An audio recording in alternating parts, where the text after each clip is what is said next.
Life के अंदर M होना बहुत इम्पोर्टेंट है। क्योंकि अगर आपके पास एम रहेगा, अगर आपके पास कोई गोल है, तो उस गोल के लिए आप हमेशा लड़ाई करते हो, आप उस गोल के लिए हमेशा फाइट मारते हो और एक डायरेक्शन में आप हमेशा आगे बढ़ते रहते हो। मैं हमेशा ये मानता हूँ कि अगर आपको इस दुनिया के अंदर आने का मौका मिला, अगर आपको ये इंसानी जीवन मिला है, तो 100% आप सिर्फ़ पॉपुलेशन का एक नंबर नहीं हो। आप यहाँ पर अगर आए हो, तो 100% इस दुनिया में आप कुछ करने के लिए आए हो। बट वो दुनिया के लिए काम आप तब कर पाओगे, जब सबसे पहले आप खुद में इतने कैपेबल रहोगे कि आप कुछ कंट्रीब्यूट एक्चुअली में कर सको। तो वो कंट्रीब्यूशन तब आएगा जब आप खुद में पहले कुछ अचीव करोगे, जब खुद से आप सैटिस्फाइड रहोगे। सो हमें इतना हार्ड वर्क करना चाहिए, हमें शायद इतने एफर्ट्स लगाने चाहिए कि हम अपने लाइफ के उन गोल्स को अचीव कर पाएँ। एंड जब उन गोल्स को हम अचीव कर लें, तो ऑब्वियसली हमारे लिए नेक्स्ट टारगेट भी रहता है, हमारे लिए नेक्स्ट गोल भी रहता है। उन गोल्स के लिए, उन अचीवमेंट्स के लिए या फिर उस एम के लिए आगे बढ़ते रहना, उसके लिए हार्ड वर्क करना, that is what I always feel is most important. Being consistent is very important. एक लगातार एक तरीके की मेहनत करता रहना बहुत इम्पोर्टेंट है। सो आई होप आप सब बच्चे जो एमएसटी सीटी की प्रिपरेशन कर रहे हैं, हम एमएसटी सीटी 2026 का एक मिशन लेके चल रहे हैं जहाँ पर आपको 99 परसेंटाइल फिजिक्स के अंदर में कैसे आएँगे, उसका एक टारगेट बना करके एक डायरेक्शन में आगे बढ़ रहे हैं। आई होप इन लेक्चर्स को आप प्रॉपर्ली फॉलो कर रहे हैं एंड उस एम की तरफ, उस गोल की तरफ आप धीरे-धीरे आगे बढ़ रहे हो। ये हमारा लेक्चर नंबर 17 है, जो कि एसी सर्किट का पार्ट नंबर 2 होने वाला है, जिसके अंदर आज हमारा गोल रहेगा कि हम सबसे पहले खत्म करें आपका resonance, resonance in LCR circuit. Last class के अंदर एलसीआर सर्किट के अंदर इंडक्टर क्या होता है, इंडक्टर के अंदर में इंडक्टेंस क्या होता है, उस इंडक्टेंस का क्या होता है आपका इंडक्टिव रिएक्टेंस एंड फिर कैपेसिटर, कैपेसिटेंस एंड उसके अंदर में कैपेसिटिव रिएक्टेंस क्या होता है, ये सारी चीज़ें हमने डिस्कस किया। अब उसी पर्टिकुलर टॉपिक के अंदर में एक बहुत इंपॉर्टेंट टॉपिक जो एग्जाम में बहुत बार आता है, बार-बार पूछता है इस पर्टिकुलर चैप्टर से, जो कि आपका होता है रेजोनेंस इन एलसीआर सर्किट। सो अगर आप रेजोनेंस इन एलसीआर सर्किट को करके जाते हो, तो आई कैन गारंटी कि आप 1 मार्क्स तो आप यहाँ से 100% एक्सपेक्ट कर सकते हो एंड बहुत ईज़ी टॉपिक है, बहुत आसान, बहुत लेम क्वेश्चन यहाँ से आते हैं। चलिए, लगाइए कॉपी के अंदर में heading resonance in LCR. So मैं हूं Pramod, welcome to Elvin Education. चलिए करते हैं स्टार्ट। ठीक है, सबसे पहले हम समझते हैं लास्ट क्लास के रिकैप से कि आपका एलसीआर सर्किट क्या था। सो एलसीआर सर्किट को मैं पढ़ाता हूं एलसीआर नाम पे नहीं, आरएलसी नाम पे। क्यों? क्योंकि आरएलसी में जो हमने सीक्वेंस पढ़ा था, उस सीक्वेंस को अगर हम समझते हैं तो याद रखना बहुत आसान जाता है। ध्यान समझिए, इस एलसीआर सर्किट के अंदर ये था आपका रेजिस्टेंस, ये था आपका इंडक्टर और ये था आपका कैपेसिटर। जिसके अंदर रजिस्टर का रेजिस्टेंस है आर, इंडक्टर का इंडक्टेंस है आपका इंडक्टिव रिएक्टेंस है एक्सएल एंड कैपेसिटर का कैपेसिटिव रिएक्टेंस है आपका एक्सी। हर एक चीज का रेजिस्टेंस होता है। ये एक्सएल और एक्सी असलियत में एक टाइप का रेजिस्टेंस ही है, जहां पर एक्सएल का फॉर्मूला होता है ओमेगा एल एंड एक्सी का फॉर्मूला होता है ओमेगा 1/ओमेगा सी, 1/ओमेगा सी। एंड यहाँ पर हमने लास्ट क्लास में देखा था कि जो आपका इंड्यूस ईएमएफ रहता है एंड जो आपका करंट रहता है, ये दोनों आपके फाई एंगल से लैग करता है या फिर लीड करता है। तो अलग अलग सर्किट है। करंट आपका एलसीआर में लैग करता है, कैपेसिटिव में आपका करंट लीड करता है एंड रेजिस्टेंस में करंट आपका सेम फेज में चलता है। अगर मैं इसी चीज को डायग्राम में दिखाना चाहूं, तो ये हो गया आपके लिए करंट और ये हो गया आपका इसी डायरेक्शन में ईएमएफ। अगर ये है बेटा आपके पास में लेट्स सपोज ईएमएफ, तो यहाँ से करंट आपका लैग करेगा, पीछे चलेगा, ये रहेगा आपका करंट। और यहाँ पर ये अगर आपके पास में है ईएमएफ, तो यहाँ से करंट आपका लीड करेगा, ये हो गया आपका करंट एंड ईएमएफ। तो यहाँ पर करंट ईएमएफ सेम है, यहाँ पर करंट लैग करता है और यहाँ पर करंट आपका लीड करता है। देन एक्सएल एक्सी का फॉर्मूला यहाँ हो गया। अगर ईएमएफ पहले हम लिखते हैं फॉर्मूला करंट का, क्योंकि करंट आपका सीरीज के अंदर में सेम रहता है। करंट के अंदर में सीरीज में कोई वैल्यू चेंज नहीं होती, तो I will be, let suppose I not, जो कि आपकी पीक वैल्यू है, एंड ये हो गया आपका साइन ओमेगा टी। अगर ये आपका आई नॉट साइन ओमेगा टी में है, तो जो इंड्यूस ईएमएफ रहेगा, जो आपका ईएमएफ रहेगा इस पर्टिकुलर सर्किट का होल पूरा का पूरा, वो रहेगा E naught sine omega t plus minus five, जहां पर ये फाइव आपका फेज डिफरेंस है, इफेक्टिव फेज डिफरेंस है इन तीनों सर्किट के कारण। इसके अंदर अगर आप फॉर्मूला लिखना चाहोगे ई नॉट का, तो ई नॉट का फॉर्मूला बनता है ओहम्स लॉ से आई नॉट इंटू में जेड। और अगर आप ई आर एम एस की बात करो तो आपको मिलेगा ई नॉट अपॉन में रूट टू। और अगर आप बात करोगे आई आर एम एस की तो आपको मिलेगा आई नॉट अपॉन में रूट टू। एक बात हमें ध्यान रखना है हमेशा, जब भी आपको ऐसे कॉम्बिनेशन वाले मिलेंगे सर्किट, जिसके अंदर में रेजिस्टेंस भी है, कैपेसिटर भी है, इंडक्टर भी है, तो हमेशा आपको जो रेजिस्टेंस लेना है वो इफेक्टिव रेजिस्टेंस लेना है। क्या लेना है? Effective resistance. क्योंकि यहाँ पर जो भी आपका पोटेंशियल ड्रॉप है वो इन तीनों के कारण है। तो पोटेंशियल ड्रॉप इन तीनों के कारण होता है। ओहम्स लॉ को लिखने का एक सही तरीका, एक बहुत बेहतरीन तरीका मैंने सिखाया करंट इलेक्ट्रिसिटी के अंदर।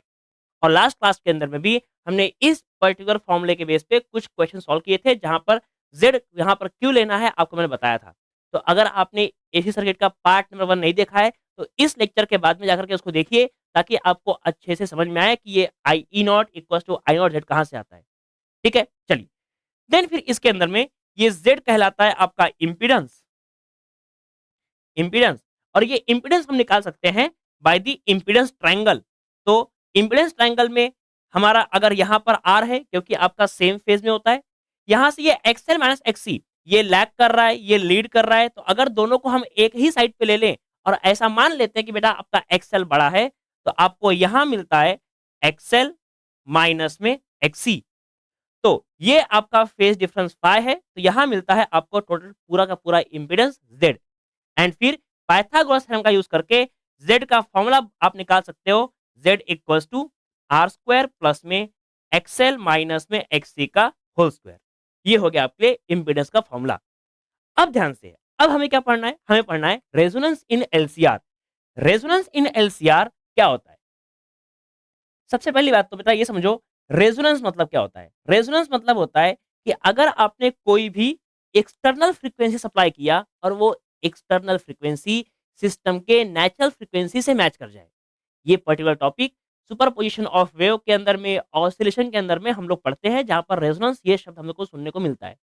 बट ये रेजोनेंस आपका कैसे काम करता है एक एलसीआर सर्किट के अंदर में, वो ध्यान से देखो। अभी क्या होगा? रेजोनेंस का मतलब सेम फ्रीक्वेंसी आपकी मैच करनी चाहिए, वही फ्रीक्वेंसी की बात चल रही है। तो रेजोनेंस की कंडीशन सबसे पहले तो होती है द कंडीशन ऑफ रेजोनेंस, जो कि हम लोग सीरीज का कंडीशन की बात कर रहे हैं। एक्चुअली हमारे सिलेबस के अंदर में सीरीज ही है सबसे ज्यादा, तो सीरीज ही पढ़ रहे हैं। तो कंडीशन आपका जो है सीरीज के लिए वो होता है XL equals to XC. This is the condition for the resonance. अगर एलसीआर सर्किट के अंदर रेजोनेंस होना है, रेजोनेंस होने वाला है, तो एक्सएल आपका एक्सी के बराबर रहेगा। ठीक है यहाँ तक? अगर इसको आप सिंप्लीफाई करो by using this two particular formula, तो आपको मिलेगा यहाँ से answer omega L equals to 1 upon omega C. Omega क्या वहां, ये बन गया ओमेगा स्क्वायर, ये बन गया 1 अपॉन में एल सी। तो यहाँ से आपको मिलेगा ओमेगा क्या होता है बेटा, 2 पाई इंटू में एफ का होल स्क्वायर, स्क्वायर आ गया यहाँ बन गया रूट, तो 1 अपॉन में रूट के अंदर में एल सी। और फिर 2 पाई आ गया नीचे, तो आपको ऐसे मिलेगा frequency F equals to 1 upon 2 pi root के अंदर में एल सी। ये हो गया आपका पर्टिकुलर फ्रीक्वेंसी, जो कहलाता है रेजोनेंस फ्रीक्वेंसी। ठीक है सर, ये हो गया resonance frequency. Sir resonance frequency पे एक्चुअली होता क्या है सर्किट के अंदर में, हमको वो बताओ। ये फॉर्मूले वगैरह तो हमने ऑलरेडी बोर्ड्स के वक्त पे पढ़ा था, बहुत बढ़िया। अगर आपने पढ़ा था तो ध्यान से देखो क्या होता है। मैं क्या बोल रहा हूँ, एक्सएल अगर बेटा आपका एक्सी के बराबर हो गया, तो क्या तुम्हारी सर्किट के अंदर में जो जेड का वैल्यू है, जिसका फॉर्मूला है आर स्क्वायर प्लस में एक्सएल माइनस एक्सी का होल स्क्वायर, क्या ये पर्टिकुलर वैल्यू आपकी जीरो हो जाएगी? हाँ सर, ऐसा दुनिया में आज तक कोई सर्किट नहीं बना है जिसमें रेजिस्टेंस ना हो। हाँ, ऑब्वियसली स्पेशल केसेस में क्वेश्चन को सिंप्लीफाई करने में या फिर क्वेश्चन को अलग तरीके से बनाने में हम लोग आर को जीरो कर लेते हैं कभी कभी, सिर्फ एक्सएल रहेगा या फिर सिर्फ एक्सी रहेगा। बट दुनिया के अंदर अगर कोई वायर है, कोई सर्किट है, तो उसके अंदर में रेजिस्टेंस आर तो रहता ही रहता है। तो ठीक है, हम इसी कंडीशन को आगे बढ़ाते हुए ये मांग के चलते हैं कि एक्सएल और एक्ससी रेजोनेंस कंडीशन में आपका सेम हो जाता है, तो क्या आप बताइए इस पर्टिकुलर सिचुएशन में क्या Z आपका सिर्फ और सिर्फ R के बराबर रहेगा? हाँ सर। अब बताइए क्या अगर ये वैल्यू यहाँ पर पहले से थी, तो क्या Z वैल्यू आपकी ज़्यादा आ रही होगी? अगर ये वैल्यू यहाँ से खत्म हो जाएगी, तो क्या Z वैल्यू आपका मिनिमम हो जाएगा? हाँ, तो यहाँ से ये निकल के आता है कंडीशन कि eight resonance at resonance Z is minimum, Z is minimum, Z आपका मिनिमम हो जाता है। अब अगर बेटा आपका Z मिनिमम हुआ है, अगर यहाँ पर Z आपको मिल रहा है सबसे लोवेस्ट, तो अगर इस फॉर्मूले को हम यहाँ पर पुट करें, तो क्या आपको यहाँ से मिलेगा E not equals to I not Z and यहाँ से I not will be E not upon में Z। अब अगर ये Z वैल्यू आपकी मिनिमम है, कम है, तो क्या I नॉट का वैल्यू रहेगा आपका मैक्सिमम? अरे हाँ बोलिए।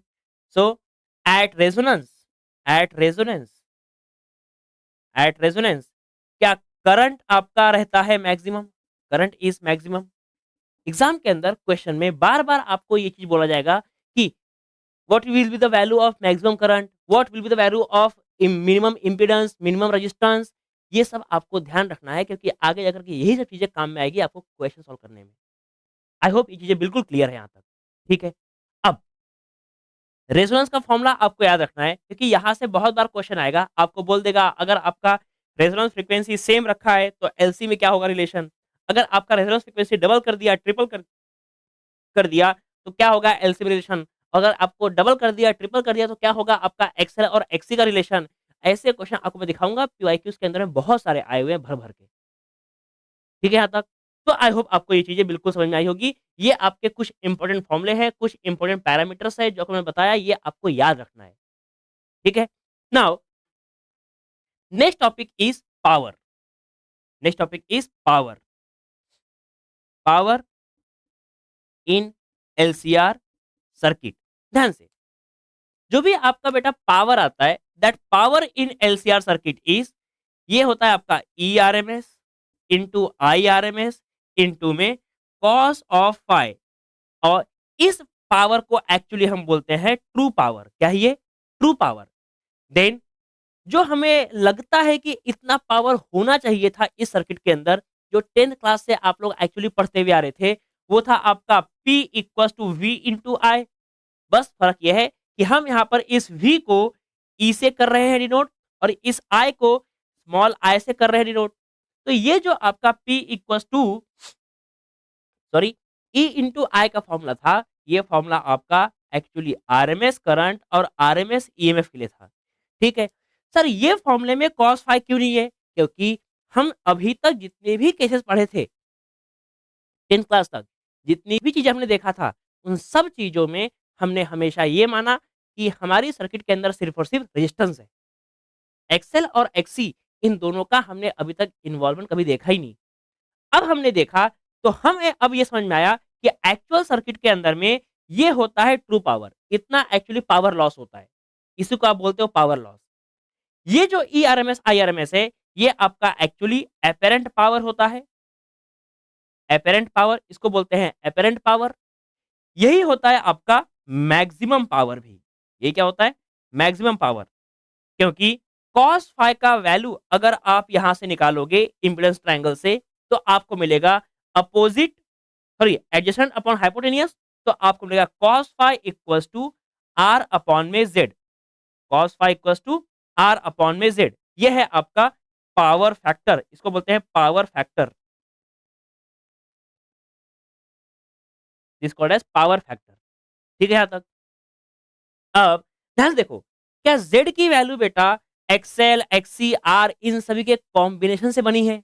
रेजोनेंस कंडीशन अलग है, उसको मत मानो फिलहाल के लिए। अगर रेजोनेंस कंडीशन नहीं है आपके पास में, तो क्या आप मुझे बता सकते हो ये बात कि Z की वैल्यू ज्यादा रहेगी, R की वैल्यू कम रहेगी? मतलब अगर Z आपका ज्यादा रहेगा तो cos फाई 100% आपका 1 से कम आएगा। अगर 1 से कम आएगा तो देखो क्या ट्रू पावर एक्चुअली आपका कम आता है। इसीलिए ये है आपका सर्किट के अंदर का ट्रू पावर और ये है आपका एपेरेंट पावर। हमें लगता है, एपेरेंट मतलब लगता है कि इतना होना चाहिए था, बट एक्चुअली में सर्किट के अंदर में इतना पावर लॉस होता है। ठीक है सर, यहाँ तक बिल्कुल समझ में आ रहा है। चलिए, अब हम अगर कॉस फाई पावर फैक्टर का अलग-अलग सर्किट के लिए आंसर निकालें, तो हम 100% power in pure resistive, power in pure capacitive and power in pure inductive भी लिख सकते हैं। ये कैसे होगा ध्यान से देखो। अगर हम बात कर रहे हैं प्योर प्योर रेजिस्टिव की बात करते हैं पहले, सबसे पहले प्योर रेजिस्टिव। अगर आपका प्योर रेजिस्टिव है, तो क्या सर्किट के अंदर में सिर्फ और सिर्फ रेजिस्टेंस है? हाँ, अगर सिर्फ रेजिस्टेंस है, तो क्या आप ये बोल सकते हो कि Z की वैल्यू सिर्फ और सिर्फ R के बराबर है? अरे हाँ बोलिए यार। हाँ सर, तो क्या बेटा कॉस फाई का वैल्यू आपका R अपॉन में R, क्या ये हो जाएगा 1? मतलब कि यहाँ पर आपको मिलेगा power loss equals to ERMS into IRMS। देख, मैंने तुझे अभी बोला था अभी थोड़ी देर पहले कि अभी तक जो हम फॉर्मूला हमने पढ़ा है, वो फॉर्मूला सिर्फ और सिर्फ ये मान के पढ़ा कि हमारे पास सिर्फ और सिर्फ क्या होता है, रेजिस्टेंस। बट सर्किट ऐसी होती नहीं है। सर्किट के अंदर में इंडक्टर भी रहता है और कैपेसिटर भी रहता है। इन सभी के कारण आपका जो एक्चुअल पावर, जो ट्रू पावर, अभी जो पावर लॉस होता है, वो होता है ये वाला। ठीक है यहाँ तक? बहुत बढ़िया। देन अगर ऐसे ही हम बात करें बेटा प्योर कैपेसिटिव और हम बात करें प्योर इंडक्टिव की, प्योर इंडक्टिव, तो क्या प्योर कैपेसिटिव और प्योर इंडक्टिव के अंदर कैपेसिटिव मतलब कि क्या आपका रेजिस्टेंस गायब है? हाँ, अगर रेजिस्टेंस गायब है तो क्या रेजिस्टेंस आपका आर हो जाएगा जीरो? तो क्या आर गायब है तो क्या आपका कॉस फाई हो जाएगा जीरो? अगर कॉस फाई जीरो हो गया तो बेटा क्या बताओ, क्या आपका पावर लॉस भी रहेगा जीरो? अरे हाँ सर। सेम तरीके से क्या प्योर इंडक्टिव है तो क्या आपके पास में रेजिस्टेंस गायब है? रेजिस्टेंस गायब है। प्योर मतलब क्या होता है? सिर्फ इंडक्टर इंडक्टर है आपका। तो अगर आपका रेजिस्टेंस गायब है तो मतलब कि अगेन आपका कॉस फाई हो जाएगा जीरो, कॉस फाई हो गया जीरो मतलब कि पावर हो गया जीरो। सोचो, अगर कोई एक सर्किट ऐसी रहे जिसके अंदर सिर्फ और सिर्फ रहे कैपेसिटर और सिर्फ और सिर्फ रहे आपका इंडक्टर, तो उस सर्किट के अंदर पावर लॉस होगा ही नहीं। आपके घर का इलेक्ट्रिक बिल आएगा ही नहीं, क्योंकि पावर लॉस हो ही नहीं रहा। पावर आप लोग जितनी भी जो भी आप ला रहे हो इलेक्ट्रिसिटी, वो सिर्फ सिर्फ चार्जिंग वगैरह में यूज हो रहा है, आपका पावर लॉस नहीं हो रहा। बट रजिस्टर के कारण पावर लॉस भी होता है। इसीलिए जो घर के वायर हैं, इन सब में हीटिंग बढ़ जाती है, धीरे-धीरे ये चीज़ें हीट हो जाता है। हीट हो रहा है मतलब कि एक्चुअली पावर आपका लॉस हो रहा है हीट एनर्जी के फॉर्म में। आई होप ये चीज़ बिल्कुल क्लियर है। ठीक है? तो आगे जा करके हम जब पढ़ेंगे सेमीकंडक्टर, तो उसके अंदर में आपका ये कैपेसिटर का यूज़ होता है एज़ अ फ़िल्टर सर्किट। तो आपको वहाँ पे समझ में आएगा कि एक कैपेसिटर आपका एज़ अ फ़िल्टर सर्किट कैसे यूज़ होता है। ठीक है यहाँ तक? चलिए, तो इन सभी फ़ॉर्मूलों को अच्छे से लिखिए। ये आपका सिंपल-सिंपल कुछ चीज़ें हैं, इनको मेंशन करिए। देन आपको मैं बताता हूँ आगे जाकर थोड़ा-सा एक ग्राफ वगैरह के बारे में, एंड देन फिर हम जाएँगे क्वेश्चन की तरफ। ठीक है? चलिए,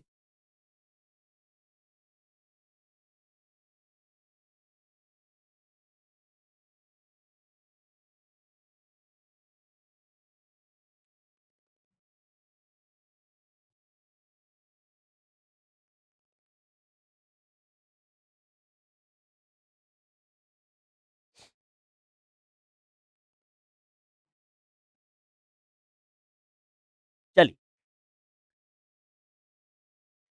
क्या है बताइए अब? अब हम इसको करने थोड़े देखने थोड़े बहुत ग्राफ्स।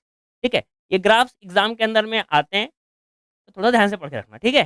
चलिए देखिए, सबसे पहला ग्राफ हम समझेंगे यहाँ पर एक्सेल, जो हमने देखा था अभी थोड़ी देर पहले, ठीक है? इसका फ़ॉर्मूला क्या था बताइए? फ़ॉर्मूला था इसका ओमेगा इंटू में L. XL is omega into में एल। तो यहाँ पर बताइए XL equals to omega L का फ़ॉर्मूला क्या था? ओमेगा एल था आपका 2 पाई एफ इंटू में एल। अब अगर मैं यहाँ से 2 पाई और एल को भेज दूँ नीचे, तो फ्रीक्वेंसी मिलेगा एक्सेल अपॉन में 2 पाई एल। यहाँ पर 2 पाई और एल ये सारे के सारे तो कांस्टेंट टर्म्स है। तो आप बताइए क्या frequency is directly proportional to XL? हाँ, सेम तरीके से अगर आप समझो एक्सी जो होता है 1/ओमेगा सी, यहाँ पर again what is omega? Omega is ये 1 में omega is 2 into pi into F into में सी। ये हो गया आपके लिए एक्सी, एफ गया ऊपर, एक्सी आ गया नीचे। तो आप क्या यहाँ से बोल सकते हो कि योर फ्रीक्वेंसी इज 1/2 पाई सी। ये सब तो कांस्टेंट टर्म है, यहाँ से आपको मिलेगा एक्सी। सो क्या आप बोल सकते हो F is inversely proportional to XC. Yes, ये डायरेक्टली प्रोपोर्शनल है और ये आपका इनवर्सली प्रोपोर्शनल है, तो ये आपका बनने वाला है एक्चुअली हाइपरबोलिक ग्राफ। क्या होगा ये? हाइपरबोलिक। हाइपरबोलिक, ये आपका मैच करेगा x into Y equal to 1 या फिर कांस्टेंट के साथ, और ये आपका प्रोपोर्शनल है। तो अगर हम यहाँ पर ले लें फ्रीक्वेंसी, यहाँ हम बात कर लें एक्सएल और एक्सी की, तो एक्सेल के लिए ग्राफ आपका बिल्कुल ऐसा आगे बढ़ेगा। ये ग्राफ रहेगा आपका एक्सेल के लिए, और एक्सी का ग्राफ रहेगा आपके पास में इस तरीके से हाइपरबोलिक। ये ग्राफ है एक्सी का। इस पर्टिकुलर पॉइंट को ध्यान से देखो, यहाँ पर एक्सेल और एक्सी दोनों की वैल्यू सेम है, तो यहाँ पर जो आपको मिलेगी फ्रीक्वेंसी, इस फ्रीक्वेंसी को बोलते हैं हम रेजोनेंस फ्रीक्वेंसी। ये हुआ आपका एक इंपॉर्टेंट पहला ग्राफ। दूसरा ग्राफ ध्यान से समझ, दूसरा ध्यान से देखिए। अगर हम ग्राफ ड्रॉ करना चाहें impedance impedance impedance versus your frequency का, तो क्या आंसर आएगा? ध्यान से समझना। What is your Z? Z is root के अंदर आर का स्क्वायर प्लस में एक्सएल माइनस एक्सी का होल स्क्वायर। अब बता बेटा, what is your formula of XL? XL is 2 pi F into में L and XC is 1 upon 2 pi F into में सी। ठीक है, now you try to understand, if if F is minimum, अगर frequency तुम्हारा बहुत छोटा है, तो क्या तुम्हारा एक्सएल का वैल्यू बहुत छोटा आएगा? It will be very small.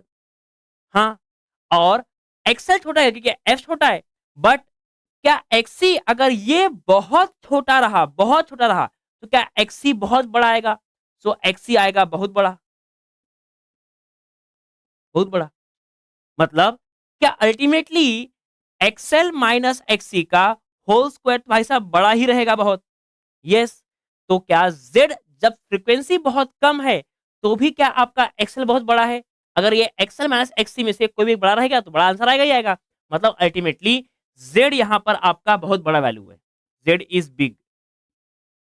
Same तरीके से if your frequency is maximum, बहुत ज्यादा है, the frequency is very big, frequency is very big, very big, frequency is यहां बोलता हूं स्मॉल। अगर फ्रीक्वेंसी इज वेरी बिग, अगर फ्रीक्वेंसी बहुत बड़ा है, तो फ्रीक्वेंसी बहुत बड़ा है, तो क्या एक्सएल आपका आ जाएगा बहुत बड़ा वैल्यू? हाँ। क्या एक्सी आपका आ जाएगा छोटा वैल्यू?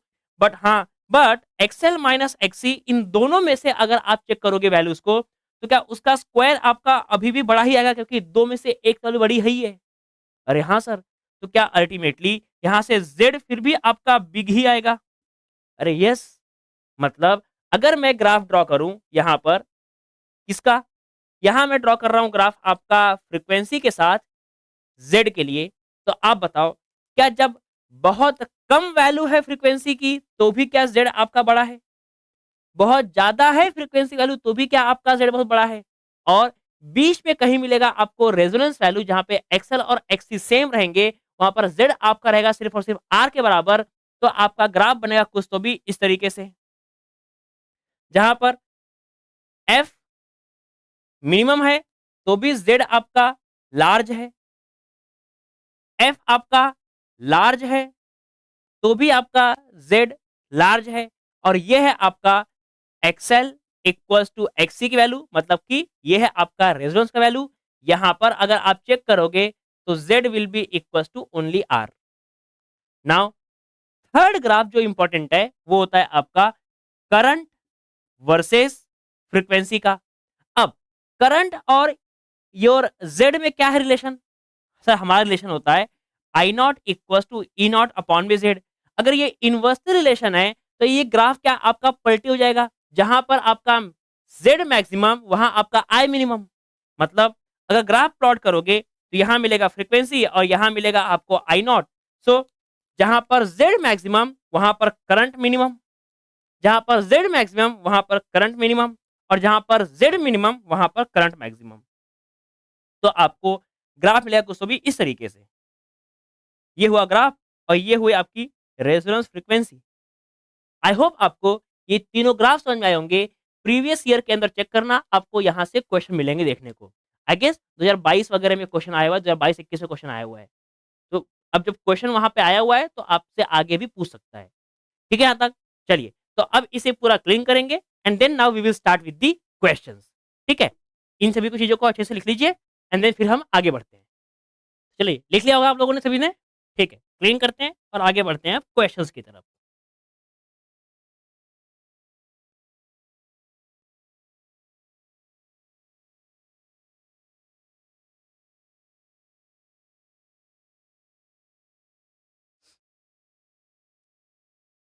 चलिए, देखिए सबसे पहला क्वेश्चन, रीड करिए, क्या दिया है? LCR series circuit contains a resistance of 20 ohm and self-inductance 0.8 ohm Henry connected in series with variable capacitor across 100 volt and 50 hertz. मतलब कि आपका एक वेरिएबल कैपेसिटर है जो 100 वोल्ट के अक्रॉस लगाया है। The value of capacity at resonance will be, series LCR है, रेजिस्टेंस दिया हुआ है। क्वेश्चन नंबर 1, रेजिस्टेंस दिया हुआ है आपको, उसने आपको इंडक्टेंस दिया हुआ है L इक्वल्स टू 0.8 हेनरी। ठीक है, एंड उसने आपको पूछा है what is the capacity when it is connected to frequency of 50 hertz. ठीक है, क्या बोला है? The value of capacity at resonance, resonance पे उसकी कैपेसिटी कितनी होगी आपको ये निकालना है। ठीक है, निकाल लेते हैं। पता भैया, रेजोनेंस की फ्रीक्वेंसी क्या होती है? 1/2 पाई रूट के अंदर में एलसी, और फ्रीक्वेंसी आपको उसने ये वाली दिया हुआ है, यहाँ कर लेंगे पुट, ये का 50 इक्वल्स टू 1/2 पाई रूट के अंदर में एल आपको दिया है 0.8 और सी आपको निकालना है। यहाँ कर देंगे क्रॉस, आपका क्रॉस मल्टीप्लाई एंड कर देंगे स्क्वायरिंग बोथ साइड, आपको मिलेगा 50 का स्क्वायर 2500 इक्वल्स टू 1/2 का स्क्वायर पाई का स्क्वायर इंटू में 0.8 इंटू में सी, सी भेज देंगे यहाँ, चला गया उधर, ये आ गया नीचे, ये हो गया 1/2 का स्क्वायर 4 पाई का स्क्वायर आपका ऑलमोस्ट 10 के बराबर रहता है, हम मान सकते हैं, एंड ये हो गया 0.8 इंटू में ये आ गया नीचे 2500। नाउ 0.8 और 10 आपका बन जाएगा 8, ये हो गया 1/4 इंटू 8 इंटू 2500। ठीक है यहाँ तक? बढ़िया। 10 का पावर 2 भेज दो ऊपर की तरफ, और ये हो गया आपका 25 चौके 100, तो ये हो गया आपका 2 जीरो, और ये हो गया आपका 100, मतलब हो गया 4 जीरो। 10 का पावर -4 चला गया ऊपर, ये हो गया आपका 8, 1/8। नाउ 1/8 कितना होता है? तो 1/8 को हम कर सकते हैं डिवाइड, आपका क्या बन जाएगा ये? 0 पॉइंट, अच्छा ऐसे कर ले क्या? 1/4 इंटू 2, अरे ईज़ी रह जाएगा भाई साहब, डिवाइड मत करो। 1/4 इज़ 0.25 एंड 1/2 इज़ 0.5, 10 का पावर माइनस में 4, तो 25 पचे 125, 125 10 का पावर -4। क्या दिया क्वेश्चन के अंदर में? 125, 126, आपका ऑप्शन नंबर ए मुझे दिखाई दे रहा है, ए इज़ करेक्ट, क्योंकि 125, 126 के आस-पास है आपका, डेसिमल को आप लोग शिफ्ट कर लोगे, बट नंबर तो एक्चुअली बेटा वही रहने वाला है। बाकी नंबर देखो 120 के आस-पास कुछ दिखाई नहीं दे रहा, मतलब कि option number A is correct, ये हो गया आपका आंसर।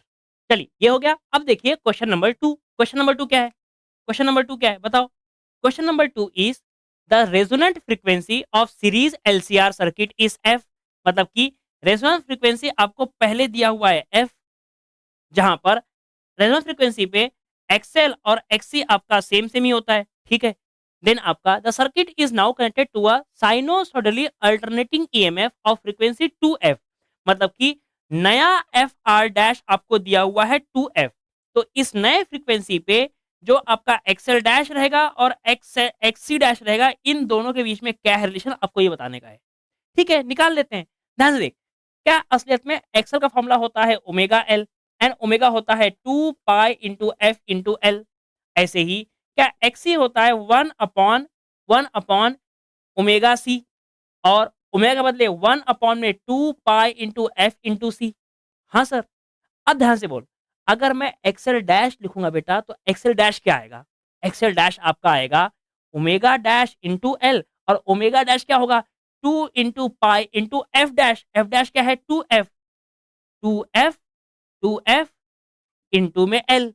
ध्यान से बोल, क्या 2 पाई और एल, 2 पाई और एल एफ के साथ क्या आपको देगा ये 2 इंटू में एक्सएल? अरे यस। ऐसे ही क्या एक्स सी डैश आपको देगा 1 में ओमेगा डैश इंटू सी, मतलब कि omega dash is 2 pi into F, F is नया वाला क्या है? 2f, इंटू में सी। क्या बता 1/fc इंटू 2 पाई क्या मिलने वाला है?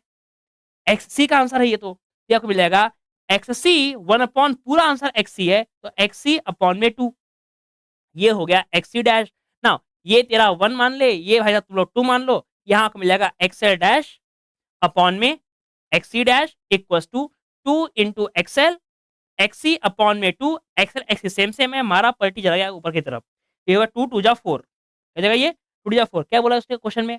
अच्छा आंसर आपका एक्स सी के इक्वल टू में दिया हुआ है, तो एक्स सी ले लिया ऊपर, 4 भेज दिया नीचे, तो आपको मिलेगा XL dash upon 4 equals to X C, कुछ मैच कर रहा है? X C dash 1/4 XL, option number A दिखाई दे रहा है 1/4 एक्सएल डैश में, 1/4 एक्सएल डैश, तो ऑप्शन नंबर हो जाएगा आपका A correct, option number A हो जाएगा आपका करेक्ट, इसके लिए क्वेश्चन नंबर 2 के लिए। आई होप तुमको समझ में आया, ठीक है।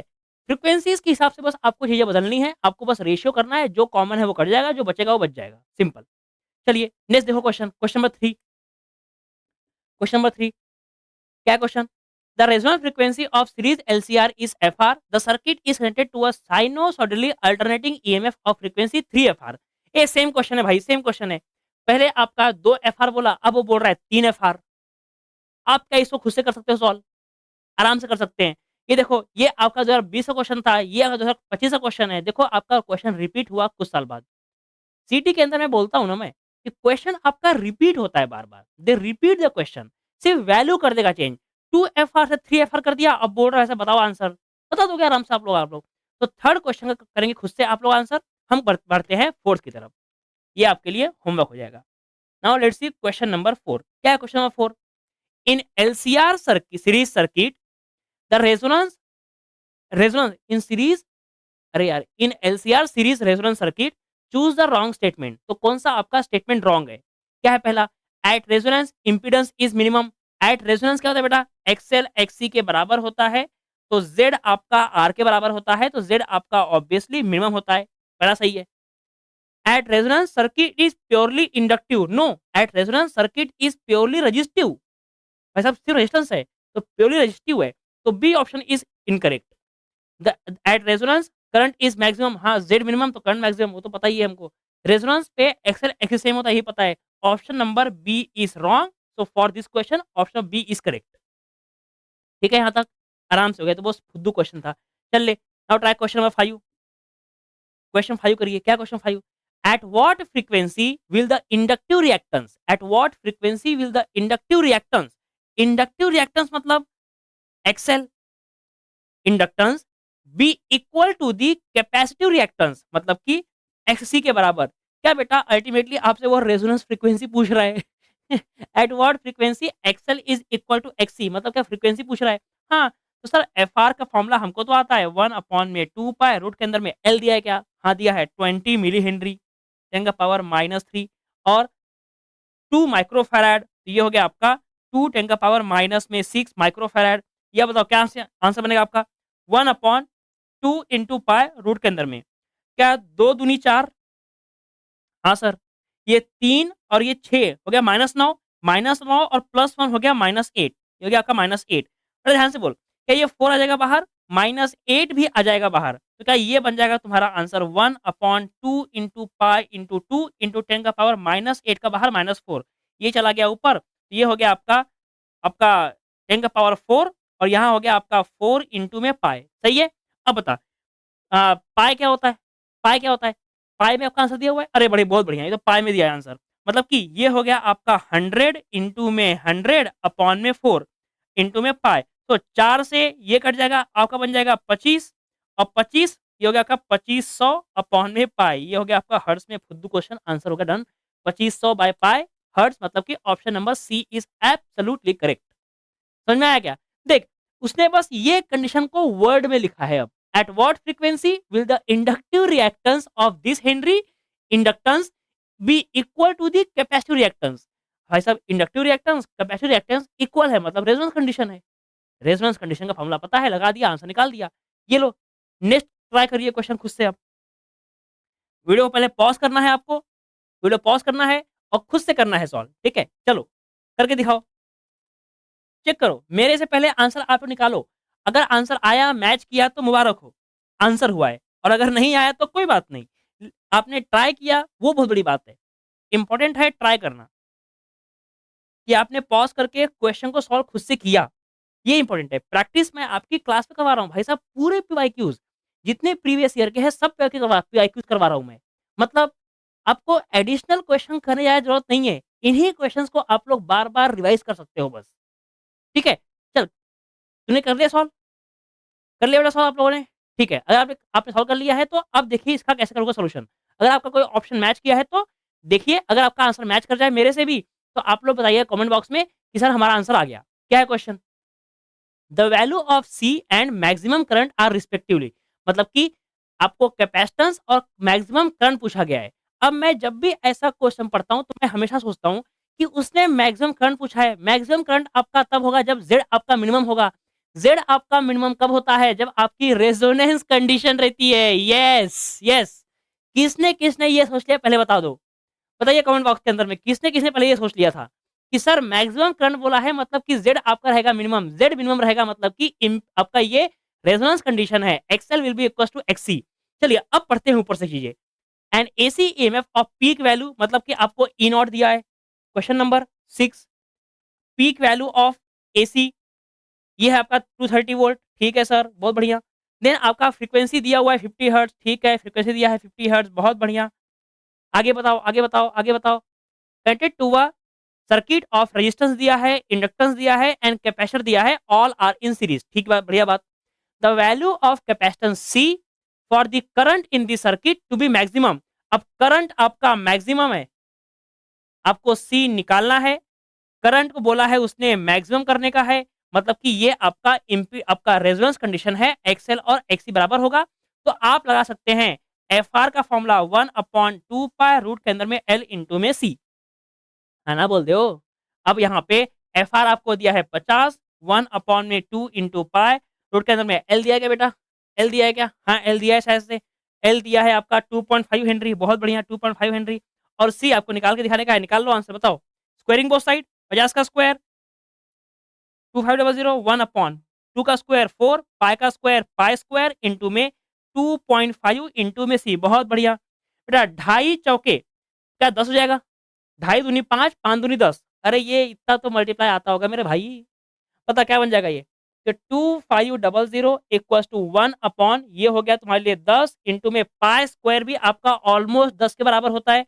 और ये हो गया आपका यहाँ पे सी, चला गया सी गया ऊपर, ये आ गया नीचे। तो सी इक्वल्स टू 1/10 का पावर 2, 2500 10 का पावर 2, 10 का पावर 2, 10 का पावर 4 चला गया ऊपर। 1/25 इज 0.4। ऐसे ही होगा, ऐसे कर ले, ऐसे कर लो। 10 का पावर 2 ऊपर गया माइनस, 10 का पावर -2 चला गया ऊपर, ये हो गया आपका 25। सही है बेटा? बहुत बढ़िया।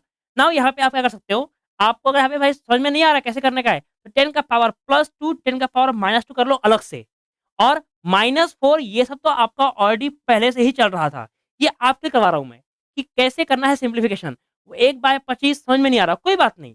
आप ऐसे समझ के रखिए ना। क्या करता है यहाँ से, ये होगा 25। नाउ 25 चौके 100, 25 चौके 100, और ये हो गया आपका 4 इंटू 10 का पावर -4 -2 10 का पावर माइनस में 6, ये आ गया फैराड में, ये हो गया आपका माइक्रो फैराड में। तो क्या 4 माइक्रो फैराड ऑप्शन नंबर ए में ही दिया हुआ है। ए भगवान, मस्त क्वेश्चन, मस्त क्वेश्चन। ऑप्शन नंबर ए में ही आपका सिर्फ 4 माइक्रो फैराड दिया हुआ है। तो सेकेंड पार्ट मैक्सिमम करंट निकालने की कोई जरूरत नहीं है। अब अगर तुझे निकालना भी है तो कैसे आएगा answer? Maximum current I equals to I not equals to E not upon में जेड। और इंपीडेंस ये आपका ऐसा कंडीशन है कि जहां पर रेजोनेंस हो रहा है तो आपका जेड हो जाएगा आर के बराबर। Very good. तो ई नॉट अपॉन में आर, आर आपको दिया है 11.5, पुट कर दो, आंसर निकाल दो, हो जाएगा वहां से मैच। अगर आपका यहाँ से आंसर आ गया तो भाई साहब बहुत बढ़िया, आप लोग 1 नंबर के जीते हो इस क्लास के अंदर, बहुत बढ़िया, very good. Now let's try the question number 7A। Question 7A क्या है, पढ़ो। In series LCR circuit C दिया है, एल दिया है और आर दिया है, ठीक है। What is the ratio of energies stored in the inductor and the capacitor, मतलब energy in inductor, energy in inductor and energy in capacitor, ये आपको निकालना है, ठीक है। व्हेन द करंट मैक्सिमम, अरे यार फिर से, बोल बेटा, अगर करंट मैक्सिमम है, अगर करंट तेरा मैक्सिमम है, बोल बोल बोल क्या आएगा बता आंसर। अगर तुम्हारे पास current I equals to E not upon में जेड होता है, अगर तुम्हारे पास करंट बोला है मैक्सिमम, तो क्या जेड होगा मिनिमम? और जेड मिनिमम आपका तब होता है जब एक्सएल होता है आपका एक्सी के बराबर, मतलब कि जेड होता है आपका सिर्फ और सिर्फ रेजिस्टेंस के बराबर, इसको बोलते हैं रेजोनेंस कंडीशन। यस सर, हमको समझ में आ गया ये बात। अगर समझ में आ गया तो ये क्वेश्चन तुम्हारा बता फूक कैसे उड़ा देगा, सिंपल सा क्वेश्चन है। पता एक्सएल क्या होता है? XL is half of L I square and UC is half of C V square. ये आप लोगों ने पढ़ा है कैपेसिटर्स के अंदर, ये आपने पढ़ा है इंडक्टर के अंदर। तो यूएल अपॉन में यूसी, इसका आंसर हाफ से हाफ कैंसल, ये हो गया आपका एल अपॉन में सी, आई स्क्वायर अपॉन में वी स्क्वायर। यहाँ पर हम लोग वी को करते हैं डिनोट ई से, ये ले लिया मैंने यहाँ पे ई स्क्वायर, वी को किया डिनोट मैंने ई से, ठीक है। अब बता, क्या ओहम्स लॉ हमने पढ़ा है E equals to I into में आर होता है, तो क्या बेटा आर गया नीचे, तो ये हो गया आपका 1 अपॉन में आर एंड आई अपॉन में ई, तो क्या हम बोल सकते हैं ये हो गया एल अपॉन सी इंटू में आर का स्क्वायर। अरे हाँ ना तो बोल दे भाई, ये हो गया आपका आंसर। अब सब कुछ दिया हुआ है, अगर सब कुछ दिया हुआ है तो किसका कर रहे हो इंतजार भाई साहब, पुट करो आंसर और बताओ क्या आया। एल क्या दिया है? एल दिया है 1 10 का पावर माइनस में 3 मिली में दिया है। सी क्या दिया है बेटा? सी दिया है आपको 2 10 का पावर माइनस 6 में दिया हुआ है। और आर क्या है? 10, तो 1 अपॉन में 10 का स्क्वायर। बोल क्या आ जाएगा यहाँ से आंसर? सर ये हो गया 1/2 मतलब 0.5, 10 का पावर माइनस 3 गया ऊपर, बन गया 10 का पावर प्लस में 3, क्योंकि ये माइनस 3 से हो जाएगा कैंसल। बहुत बढ़िया। अरे समझ में आता है क्या ये सब चीजें? देन 1/10 मतलब 100, मतलब ऊपर गया 10 का पावर माइनस में हो गया ये आपका 2। बहुत बढ़िया। नीचे था 2, ऊपर गया हो गया प्लस 2। देन ये हो गया आपका -2 से ये कैंसिल 1 1 गया कंबाइन, हो गया answer 5 5 5 5:1 5/1 5/1। Yes, option number A is correct, 5/1। समझ में आया क्या? बहुत सिंपल क्वेश्चन, बहुत सिंपल। आई होप तुमको समझ में आया।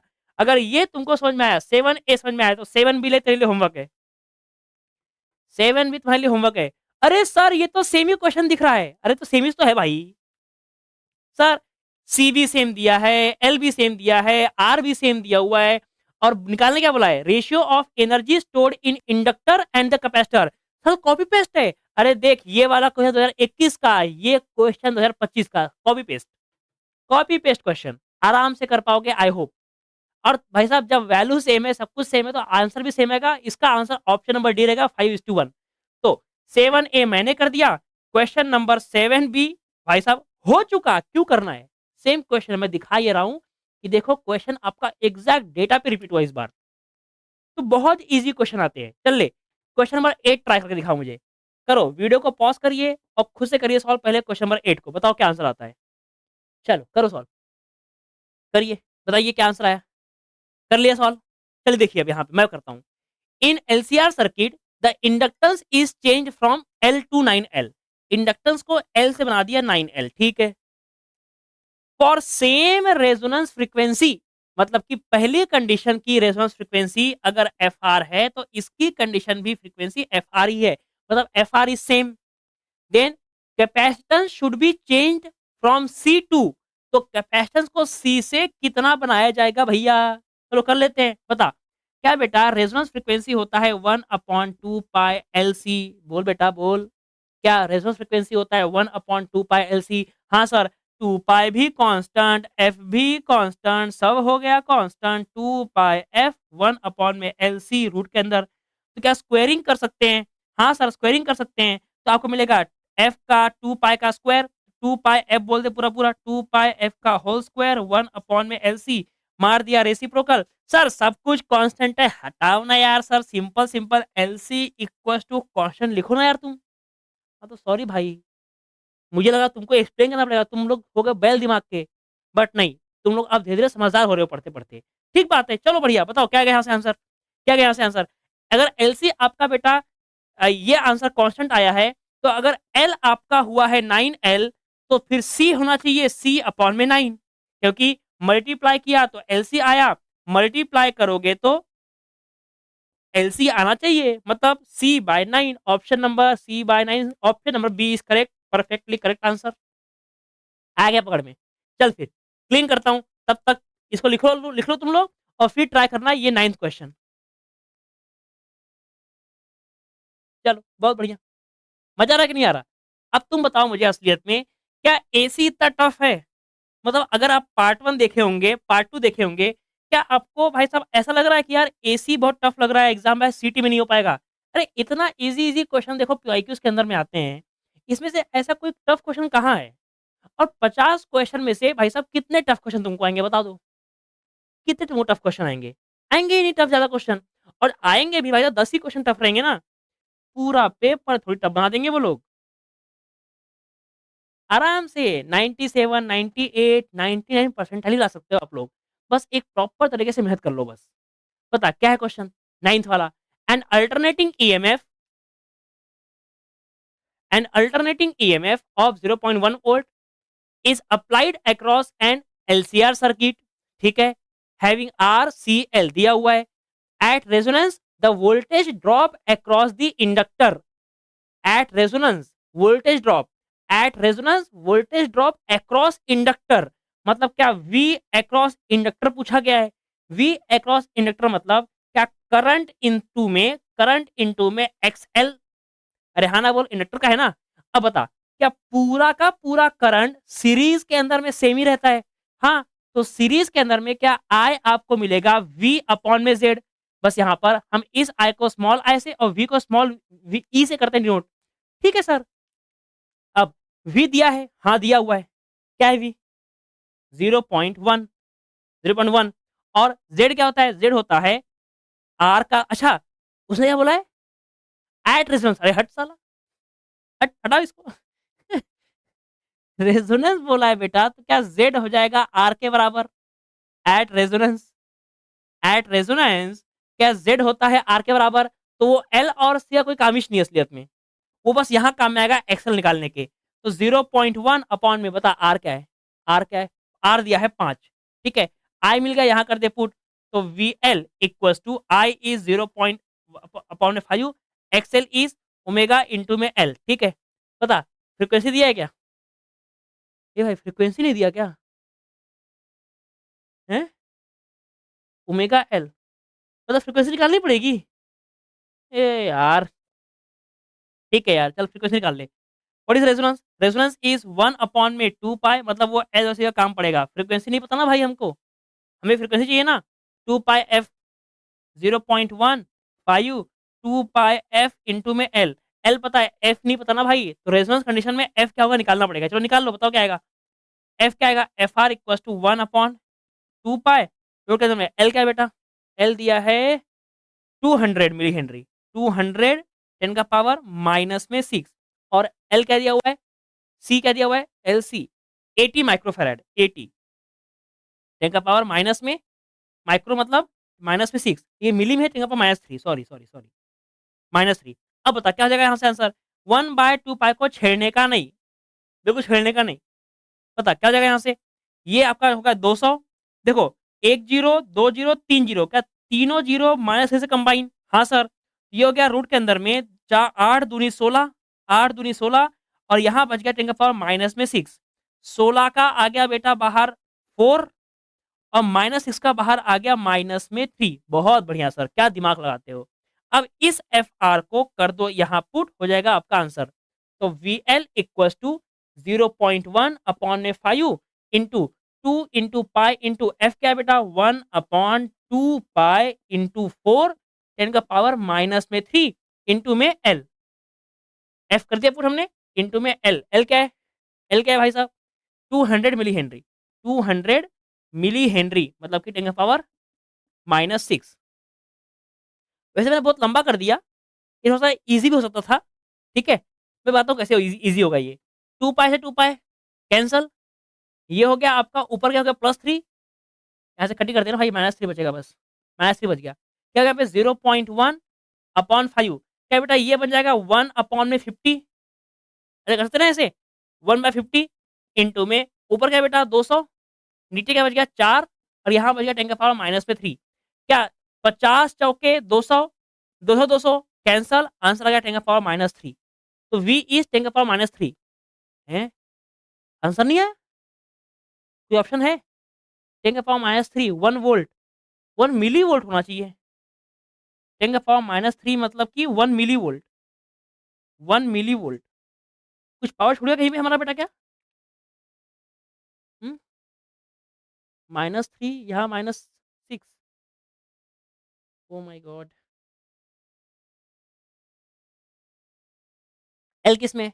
अच्छा एक काम करते हैं, I will just try with the another method जो कि मैं बताया सिंपल तरीके से कैसे हो सकता है, उससे करते हैं और फिर देखते हैं हमारा आंसर आप कैसे आता है। ठीक है? अगर ये नहीं आया तो मतलब ये अगर ये नहीं आया तो हमने गलत किया, अगर ऑप्शन से मैच किया मतलब समझ जाएँगे हम लोग। ठीक है? देख क्या बोल रहा हूँ मैं, हम बेटा क्या निकालना है हमें? सर हमें निकालना है वीएल का आंसर और वीएल निकालना है ये होगा आपका आई इंटू में एक्सएल। ठीक है? अब बताओ ध्यान से, क्या आई हो जाएगा आपका वोल्टेज अपॉन में इम्पीडेंस? यस एंड एक्स हो जाएगा आपका 2 into pi into F into में एल, क्योंकि ये आपका ओमेगा एल होता है और ओमेगा 2 पाई एफ होता है। ठीक है सर? ये हो गया बेटा वी अपॉन में जेड के बदले हम लिख लेंगे आर और ये जगह आपका 2 पाई के बदले 2 पाई, एफ के बदले we can write down resonance frequency है तो 2 पाई रूट के अंदर में आपका एल इंटू में सी इंटू में एल। क्या बेटा एक एल से एक एल का आंसर यहाँ आ जाएगा रूट। हाँ, तो क्या आपको मिलेगा आंसर 2 पाई से कैंसल, तो v के बदले पता क्या आ गया 0.1। v क्या है 0.1। r क्या है बेटा, r दिया है 5। ठीक है, और यहाँ पर रूट के अंदर में l अपॉन में हो जाएगा c, l ऊपर c नीचे, तो आपको यहाँ से क्या मिलेगा 0.1 अपॉन में 5 मतलब कि 1/50, मतलब 1/50। ये हो गया 1 अपॉन में 50 इंटू में, बता बेटा l क्या है, l क्या दिया है 200 मिली हेनरी, 200 10 का पावर -3 और C क्या दिया है? C दिया है 80 माइक्रोफैराड, ये हो गया आपका 80 10 का पावर -6 माइक्रो। ये बन जाएगा आपका 1 अपॉन में 50 रूट के अंदर, ये देखो यहाँ पे एक 0 से एक 0 कैंसल, सही है? यहाँ 20 हो गया, तो ये हो गया आपका यहाँ हो जाएगा 10, यहाँ हो जाएगा 4, सही चल रहा है? और यहाँ से -3 गया प्लस -6 गया ऊपर हो गया +6, तो बन गया यहाँ पे 10 का पावर में प्लस में 3, सही है? अब बता, क्या ये 4 आ जाएगा बाहर? ये हो गया 50 इंटू में 2 आ गया बाहर और 3 + 1 4 10 का पावर 2 आ जाएगा बाहर। मतलब कि ये हो गया आपका यहाँ पर 100 और यहाँ हो गया आपका ये 100 मतलब कि आपका आंसर आ जाएगा 1 मतलब कि 1 वोल्ट। मतलब हमने यहाँ पे कुछ तो भी गलत कर दिया है। ठीक है? आप बस एक बार कहीं चेक लेना कैलकुलेशन में कहीं हमने रॉन्ग तो नहीं कर दिया। Otherwise option number A is correct, 1 volt is correct. बाकी 5 और 2.5 तो नहीं होने वाला है। ठीक है? इस तरीके से कहीं-कहीं गलती हुई है कैलकुलेशन में। आप कर लो इसको खुद से सॉल्व, कहीं गलती हुई होगी तो। ठीक है? आंसर वैसे आपका यहाँ से एक्चुअल में निकल के आ जाएगा। ठीक है? चलिए नेक्स्ट करते हैं क्वेश्चन। क्वेश्चन नंबर 10 देखो। क्वेश्चन नंबर 10 देखिए, क्या question number 10? An LCR circuit is connected to a source of alternating current. LCR circuit के अंदर में हमने एक सोर्स क्या करे कनेक्ट एट रेजोनेंस, मतलब XL equals to XC, the applied voltage and the current flowing through the circuit have the phase difference of, अच्छा, an LCR circuit is connected to a source of alternating current at resonance, the applied voltage and the current flowing through a circuit eight resonance क्या होता है बेटा, resonance में आपका XL होता है XC के बराबर, तो जेड होता है आपका आर के बराबर। अगर जेड है आपका आर के बराबर तो क्या ये आपका प्योरली रजिस्टिव है? हाँ सर। और प्योरली रजिस्टिव के अंदर में क्या बेटा करंट और ईएमएफ दोनों आपके सेम फेज में रहते हैं, मतलब डेल्टा फाई आपका हो जाएगा जीरो फेज डिफरेंस। तो यह ऑप्शन, हाँ बी ऑप्शन हो जाएगा zero phase difference. At resonance Z equals to R मतलब कि circuit is purely resistive and if it is purely resistive then 100% your phase change will be same, क्योंकि I और ई दोनों सेम सेम डायरेक्शन में चलते हैं। चलिए नेक्स्ट करते हैं क्वेश्चन। अब ये हो गए आपके क्वेश्चन रेजोनेंस वाले। अब यहाँ पे क्वेश्चन हमें करना है पावर वाले क्वेश्चन कुछ। ठीक है, इसे पूरा क्लीन करता हूँ मैं, इसे देख लीजिए। कहीं कोई दिक्कत होगी तो बताइए कमेंट बॉक्स के अंदर में कि सर ये क्वेश्चन समझ में नहीं आया है। उस क्वेश्चन को हम ऑब्वियसली दोबारा भी कर सकते हैं रिपीट किसी और नेक्स्ट चैप्टर के अंदर में शुरू करने से पहले। ठीक है, चल आगे बढ़ते हैं। ये वाला बेटा आंसर गलत हो गया था, हमारा 10 के पावर में कहीं ना कहीं प्रॉब्लम हुई है। ठीक है,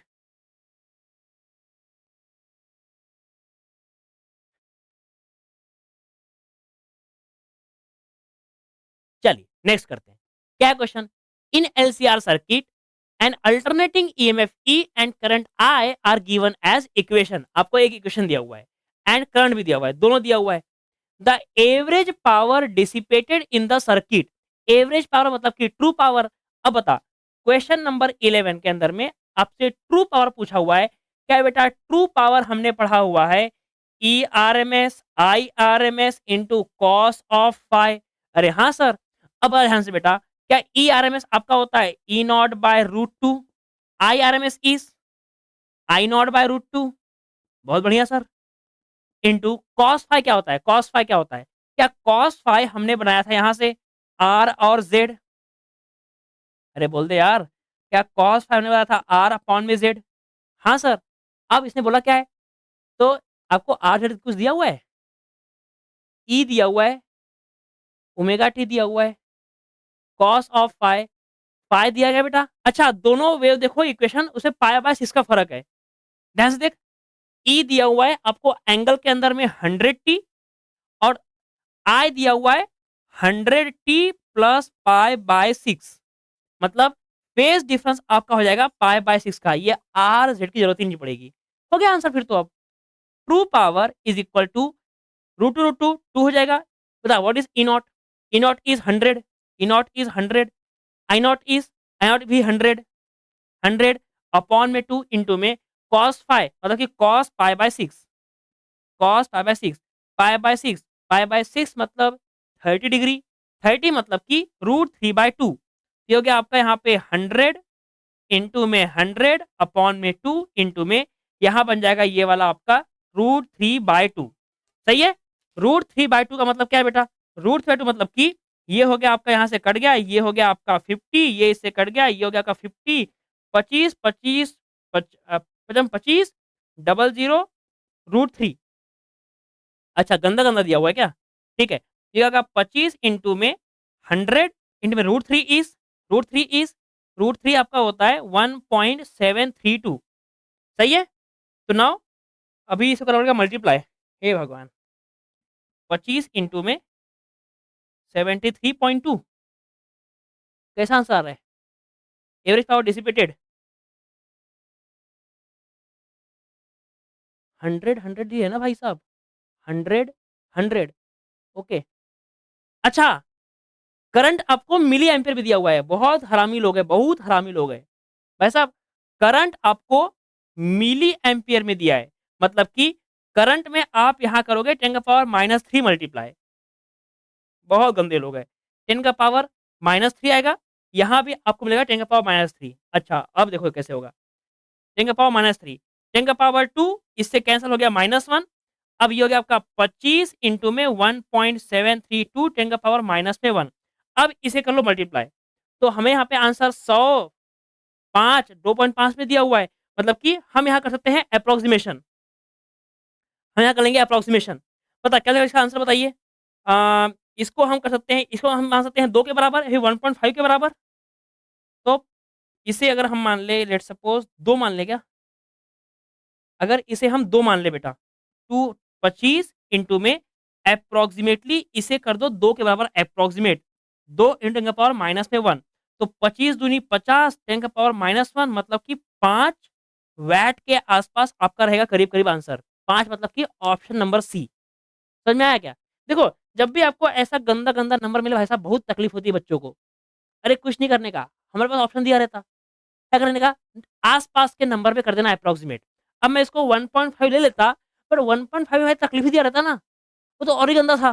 तो बेटर है 2 मान ले यार, क्या दिक्कत है? तो हमारा आंसर 5 के आस-पास में सही रहेगा। ये हो गया आपका ऑप्शन नंबर क्या? C correct. आई होप तुमको समझ में आया। देन से क्वेश्चन बहुत हरामी है। ई उसने पहले वोल्ट में दिया, एक को दिया है वोल्ट में, एक को दिया है मिली एम्पियर में। मतलब 10 का पावर -3 विल बी इम्पोर्टेंट। ठीक है? बहुत बहुत ऐसे फँसाते हैं भाई साहब यूनिट के अंदर में एग्जामिनर्स। बता नेक्स्ट क्वेश्चन क्या है? In series LCR circuit R दिया हुआ है, इम्पीडेंस दिया हुआ है, जेड दिया हुआ है, एंड आरएमएस वोल्टेज दिया हुआ है। The true power, okay true power पूछा हुआ है इसने, सेम ही क्वेश्चन है ये तो। क्वेश्चन नंबर 12, ट्रू पावर क्या होता है बता? True power is E R M S I R M S into cos of phi. पता ईआरएमएस दिया है क्या? ईआरएमएस दिया है, इम्पीडेंस दिया हुआ है एंड आरएमएस वोल्टेज अप्लाइड, उसने आरएमएस वोल्टेज दिया हुआ है। What is RMS voltage? 200। RMS voltage is 220, 220, 220। IRMS is ERMS upon में जेड, ये तो पढ़ा है। हाँ, और cos phi is R upon में जेड, यहाँ लिखवाया था मैंने आर बाय जेड। अब देखो ध्यान से, जेड जेड जेड का स्क्वायर, तो 220 इंटू में E R M S is 220, Z Z Z का स्क्वायर, जेड का दिया है बेटा 33 का स्क्वायर, मतलब 33 इंटू 33 इंटू में आर क्या दिया है 18। हो गया सोल्यूशन। नेक्स्ट देख, क्या ये 0 0 मतलब क्या ये हो गया 100? हाँ सर। तो 22 33 इंटू 22 33 इंटू में 100 कर लिया मैंने अलग से, यहाँ कर लिया 18। ध्यान से देख, 11 दूनी 22, 11 तियां 33, 11 दूनी 22, 11 तियां 33। अरे सर, आइएगा 3 तिहाई के 9, 9 दूनी 18। अरे वाह, 2 4 8, ये हो गया आपका 800, मतलब कि आपका आंसर जाएगा 800। True power is 800 watt. Option number D is perfectly correct. आ गया पकड़ में। बस कैलकुलेशन अच्छे से करना है। आईआरएमएस नहीं दिया तो हमने पढ़ा है रिलेशन ना, ओहम्स लॉ क्या होता है, V equal to I into में आर। बस अगर मैंने बताया है, जब भी आपका इंपीडेंस रहे, मतलब कि आपका बहुत सारी चीजें कनेक्टेड है, तो इफेक्टिव रेजिस्टेंस यूज करना पड़ेगा। तो वहां पर आपका ये बन जाएगा फॉर्मूला, आई इक्वल टू ई के बदले ई अपॉन में आर के बदले इफेक्टिव इज इम्पिडेंस जेड। अब यहाँ पर ये भी आरएमएस तो ये भी आरएमएस, खत्म बात। क्या ही खास है भाई साहब, कोई खास नहीं है, आराम से हो सकता है। चल ले, ये ट्राई कर खुद से एक बार। क्वेश्चन नंबर 13, वीडियो को पॉज करिए और खुद से करिए सॉल्व। क्या आता बताओ आंसर? किया पॉज? अरे करना पॉज यार, तो रुके हुए मेरे लिए सॉल्व करने के लिए। ऐसे नहीं, गद्दारी नहीं चलेगी भाई। ऐसे नहीं, ऐसे नहीं, ऐसे नहीं चलेगा। पॉज करो वीडियो को और करो खुद से सॉल्व। कर लिया? चलो देखो फिर अब, a coil of an AC generator has 100 turn, number of turn दिया है 100। आगे, each of cross sectional area, area भी दिया हुआ है, ठीक है। ये सब क्यों दे रहा है? 2 metre square is rotating at constant angular speed, omega भी दिया हुआ है। ओमेगा इज 30 रेडियन पर सेकेंड। पक्का ये ई निकालने का जुगाड़ है। हाँ?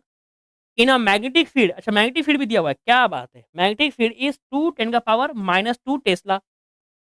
If the total resistance of the circuit is 600, total resistance of the circuit is 200 ohm, the maximum power dissipated, maximum power कब होता है बताओ? जब आपका सिर्फ और सिर्फ रहता है रेजिस्टेंस। और मैक्सिमम पावर का आंसर होता है आपका E R M S into I R M S, जब आपका रेजिस्टेंस रहता है सिर्फ, बताया मैंने आपको। ठीक है, देन आपको ये निकालने का है, E R M S I R M S निकालना है। अगर ये मिल जाए तो मजा आ जाएगा। पता है बेटा, क्या एसी चैप्टर के फर्स्ट पार्ट में मैंने आपको बताया था, ईएमआई में भी मैंने, ईएमआई चैप्टर में भी आपको मैंने सिखाया था एसी जनरेटर के अंदर में, कि आपका फॉर्मूला ई नॉट का क्या होता है। ई नॉट होता है आपका NABW, NABW या फिर ओमेगा बोल सकते हो, NAB ओमेगा। क्या सब कुछ दिया हुआ है यहाँ पे? हाँ, तो आप यहाँ से ई नॉट निकाल सकते हो। बाद में ई आर एम एस क्या होता है? E R M S is E not by root two, I R M S is I not by root two into में कुछ नहीं, बस हो गया इतना ही। बता व्हाट इज ई नॉट, निकाल लेते हैं यहाँ से साइड में कोने में। ये हो गया 100, एरिया क्या है? एरिया क्या भैया? एरिया है 2, बी क्या है बेटा 2 10 का पावर -2, और क्या चाहिए? एन हो गया, ए हो गया, बी हो गया, ओमेगा, ओमेगा क्या है 30, ओमेगा हो गया 30। क्या जाएगा 2 दूनी 4, 10 का पावर -2 +2 से गेलो, 4 4 दूनी 6, नहीं 4 तियां 12, 2 दूनी 4 4 तियां 12, 120। तो ये हो गया आपका 120 इंटू में ये हो गया आपका रूट टू टू हो गया। And I not is E not upon में यहाँ पर सिर्फ लगा है रेजिस्टेंस, तो सिर्फ रहेगा आपका आर। पता क्या बन जाएगा आंसर? ये हो गया आपका 120 इंटू में 120 अपॉन में 2 इंटू में आर इज 200। बहुत बढ़िया, 10 10 10 10 कैंसिल कैंसिल कैंसिल, 12 12 2 इंटू 2 ये हो गया 6, यहाँ से हो गया 6 6 6 के 36, 36 वैट है क्या कोई ऑप्शन है? 36 नहीं है? क्या खा गए हम लोग? कहाँ गड़बड़ कर देते हैं हम लोग बार बार यार, क्या गड़बड़ हो गया? नंबर ऑफ टर्न्स 100 है। यहाँ तक बिल्कुल सेम है, 120 आ गया हमारा। ई नॉट का आंसर इज़ 120। हमने यहाँ पुट कर दिया 120/2 और आई इज़ 2 हो जाएगा। ठीक है sir. And E not upon में रेजिस्टेंस इज़ आर, ये पुट कर दिया। तो E naught 120, E naught 120, resistance R और आर इज़ 200। आर दिया है टू, अरे हट साला, सॉरी बेटा, सॉरी। आर हमको 200 नहीं लेना था, 600 दिया है जी। तो यहाँ पे ये हो गया आपका 600, तो ये हो गया, इससे कट गया 6 हो गया और यहाँ पर आपका 0 तो कट चुका है, तो 6 से 6 कट जाएगा जी। तो आपका आंसर आ जाएगा सिर्फ़ और सिर्फ़ 6। 6 भी नहीं है, 6 वैट। अच्छा, है 6 दूनी क्या 12। फिर से करता हूँ भाई साहब, कचरा हो गया है, फिर से करता हूँ, रुक जाओ। एक बार गलत हो जाए, साला किस्मत इतनी खराब रहती है ना कि फिर ना सॉल्यूशन ना आगे रहता है, दिखाई नहीं देता लेकिन। फिर से करना पड़ेगा। 120, 120 इंटू में 2 इंटू में यहाँ पे 600, 0 0 0 0 कैंसल, 6 दूनी 12, 6 सॉरी सॉरी सॉरी, 2 छक्के 12 और 6 दूनी 12, ये हो गया आपका 6 दूनी के 12 वैट। अब सही है, ठीक है। ऑप्शन नंबर क्या है? सी है, हाँ सी है ऑप्शन, 12 वैट। ठीक है। इतना इतना गलती होता रहता है तो फिर आंसर में पूरा गड़बड़ी हो जाता है। आई होप समझ में आया होगा। चलिए नेक्स्ट, नेक्स्ट करिए, नेक्स्ट करिए, नेक्स्ट करिए भैया। लो क्वेश्चन की भरमार, ले लो क्वेश्चन, ले लो क्वेश्चन। बहुत सिंपल है भाई, मज़ा दिला रहा हूँ थोड़ा-सा। मतलब इतने ईज़ी क्वेश्चन्स आते हैं, क्या चाहिए इसके अलावा और? आपको लगता है सब कितने टफ क्वेश्चन आते होंगे, बट नहीं है टफ क्वेश्चन एक्चुअली में। अगर थोड़ी-सी भी ईमानदारी से प्रैक्टिस किया ना बेटा, नहीं, इतना नहीं है टफ। एग्ज़ाम हमारा सीईटी का इतना टफ है ही नहीं। बस थोड़ी-सी प्रैक्टिस ईमानदारी से करनी पड़ती है बस। क्या है? What will be the phase difference between virtual voltage and virtual current when when current in the circuit is wattless? Wattless मतलब power zero. Question number 14। wattless मतलब, wattless मीन्स पावर जीरो। अब पावर जीरो मतलब कि cos phi हो जाएगा zero, power factor zero. अब cos phi आपका अगर जीरो है तो क्या phi आपका हो जाएगा 90 डिग्री? 90। ऑप्शन बी, सी सी, बस हो गया, हो गया, हो गया, हो गया, हो गया। Wattless, what is the meaning of wattless? उसने बोला है ऐसा पॉसिबल होता नहीं है, और उसने क्या बोला है वर्चुअल, मतलब कि ऐसा एक किसी दुनिया के अंदर में ऐसा हो रहा है कि वैटलेस है। अगर वो वैटलेस है मतलब पावर जीरो। पावर जीरो कब होगा? E R M S, I R M S कभी जीरो हो सकता है क्या? नहीं, वो तो रहने ही वाला है। मतलब क्या जीरो हुआ होगा? आपका जीरो होगा power factor. Power factor zero कब होता है? जब आपका फायर रहेगा 90 डिग्री के बराबर। वाह, चल ले भाई साहब, धो दिए क्वेश्चन को बिल्कुल एकदम। ये लो चलो, 15 क्वेश्चन करो। क्या question? An AC voltage source of variable angular frequency omega and fixed amplitude V not is connected in series with a capacitance C and an electric bulb और रेजिस्टेंस आर। ठीक है, मतलब ये इंडक्टर नहीं है ना, इंडक्टेंस जीरो बोल रहा है, उसे बोल दिया उसने। तो आपका रेजिस्टेंस दिया हुआ है, नहीं कैपेसिटेंस दिया हुआ है। Variable frequency and fixed amplitude V not is connected in series with a capacitance, bulb लगाया है capacitance. When omega is increased, अगर ओमेगा को बढ़ाते हैं तो क्या होता है? अच्छा, अगर ओमेगा बढ़ाएंगे the total impedance of the circuit increases, impedance बढ़ेगा। The total impedance in the circuit increases, the bulb glows brighter, the bulb glows dimmer, the total impedance in the circuit is unchanged. नहीं, unchange तो नहीं रहेगा, but अगर आपने omega को बढ़ा दिया तो व्हाट इज इम्पीडेंस बेटा? इम्पीडेंस, इम्पीडेंस है ना, इम्पीडेंस क्या होता है आपका? Impedance is Z. Z is root के अंदर में आर का स्क्वायर प्लस में एक्सएल माइनस में एक्सी का स्क्वायर। अब देखो ध्यान से, अगर मैं बेटा एक्सएल की बात करूं तो एक्सएल होता है ओमेगा एल, आपको मैंने ग्राफ में सिखाया भी है ये चीज। और एक्सी होता है 1/ओमेगा सी। ध्यान से, अगर मैं यहाँ पर ओमेगा को बढ़ा दूंगा तो मेरा एक्सएल बढ़ जाएगा, सही है। अगर मैं ओमेगा सी बढ़ाऊंगा तो मेरा एक्सी घट जाएगा, सही है। अगर तू प्रीवियस केस देखेगा तो इसका ओमेगा भाई साहब पहले के ओमेगा में यहाँ का ओमेगा पहले कम रहा होगा, तो भाई साहब ये आ जाएगा ज्यादा। मतलब ओमेगा को कम ज्यादा करने से एक वैल्यू बढ़ती है तो एक वैल्यू घट जाती है। मतलब अल्टीमेट आंसर ज़ेड का तो आपका जो जैसा रहना है वैसे ही रहेगा। थोड़ा बहुत आपका हो सकता है चेंजेस रहेगा कि मतलब वो इनवर्सली में है। आगे तो क्वेश्चन को पढ़ेगा थोड़ा-सा ध्यान से। अच्छा यहाँ पर एक और बात उसने बोला है, एक्सी आपका है ही नहीं। ये भी बात तो है भाई। एक्सी आपका दिया ही नहीं है, उसने एक्सी है ही नहीं बोला है। अब सोचो अगर एक्सी नहीं है, तो ज़ेड क्या आएगा आपका Z? Z is R square plus में एक्सएल का स्क्वायर। बात तो ये भी है ना, उसने बोला है द इंडक्टेंस इज़ इंडक्टेंस 0 बोला है क्या? सॉरी, इंडक्टेंस 0 मतलब एक्सी आपका है, एक्सएल आपका 0 माइनस में एक्सी का होल स्क्वायर। तो एक्सी है, एक्सएल नहीं है। तो एक्सी क्या होता है बेटा बताओ? एक्सी इज अब तो हो गया क्वेश्चन 1 अपॉन में ओमेगा एल का होल स्क्वायर।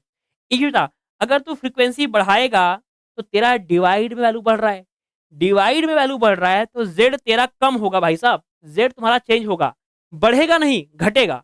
अब यहाँ पे तुमको ऑप्शन नंबर ए दिया हुआ है इंक्रीज का, ऐसे नहीं हो सकता। आपको उसने एल गायब कर दिया, सी रखा हुआ है, ओमेगा के बढ़ाने से जेड कम हो जाएगा। आगे देखते हैं, ठीक है। अगर बेटा तुम्हारा जेड कम हुआ, अगर तुम्हारा जेड कम हो गया तो पावर क्या होता है? पावर होता है आपका ईआरएमएस इनटू में आईआरएमएस, ये होता है। Power is ERMS IRMS. और ईआरएमएस आरएमएस अच्छा हम यहाँ पे ये भी बोल सकते हैं ना कि E equals to I into में आर, आई इनटू में आर। तो हम यहाँ पे बोल सकते हैं ये आपका पुट करेंगे तो यहाँ बन जाएगा आपका आई आरएमएस का स्क्वायर इनटू में आर के बदले आर, और यहाँ पे आर के बदले हमें लिखा हुआ है जेड। ठीक है, एक चीज बता बेटा, एक चीज बता। आ, अच्छा बल्ब का पूछा ना, बल्ब डिमर है क्या, ये भी ग्लोअर है, तो बल्ब का तो रेजिस्टेंस आ ही रहेगा बस। ठीक है, अगर बेटा तुम्हारा इम्पीडेंस घट गया तो तुम्हारा करंट बढ़ जाएगा।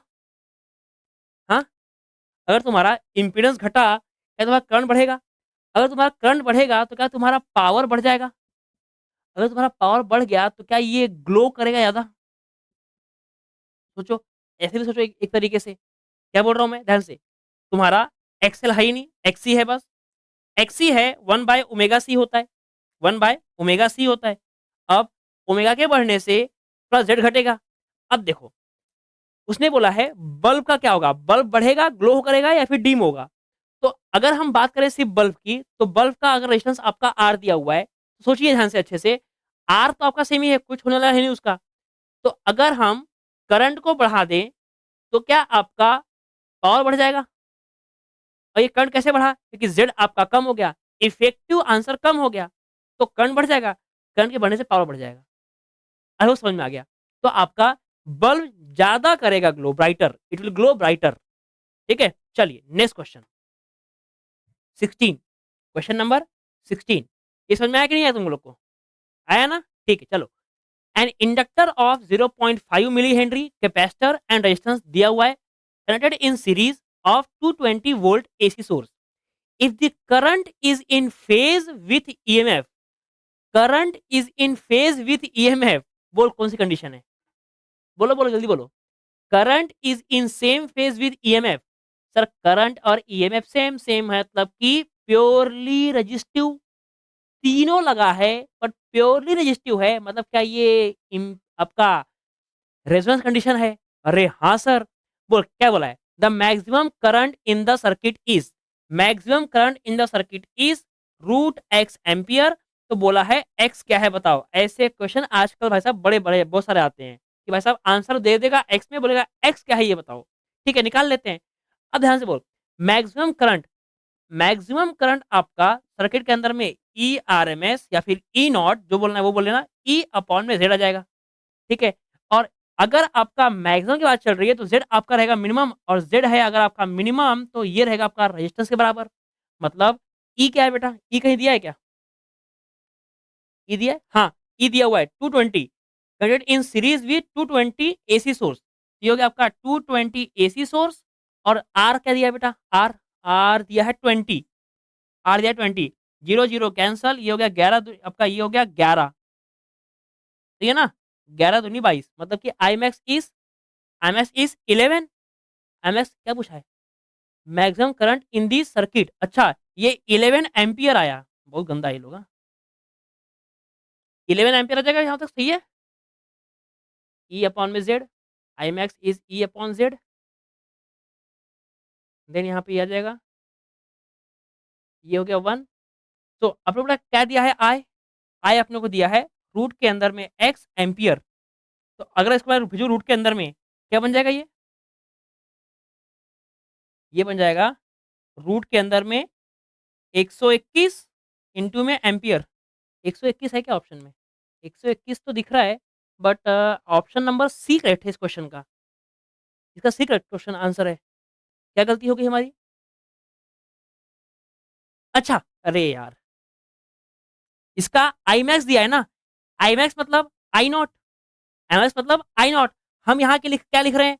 आरएमएस, क्योंकि उसने क्या दिया हुआ है, जो भी आपको करंट दिया है कनेक्टेड इन सीरीज 220 वोल्ट, जब भी आपको ईएमएफ क्या है, पीक है या फिर क्या है ये नहीं बताया है, मतलब उसको हमेशा आरएमएस मानना है। ये आपको ऑलरेडी बताया हूँ। नहीं पता है तो लिख लीजिए इसको कहीं कॉपी के अंदर में। अगर आरएमएस नहीं बताया, पीक नहीं बताया, तो हमेशा उसको आरएमएस ही मानना है। ठीक है?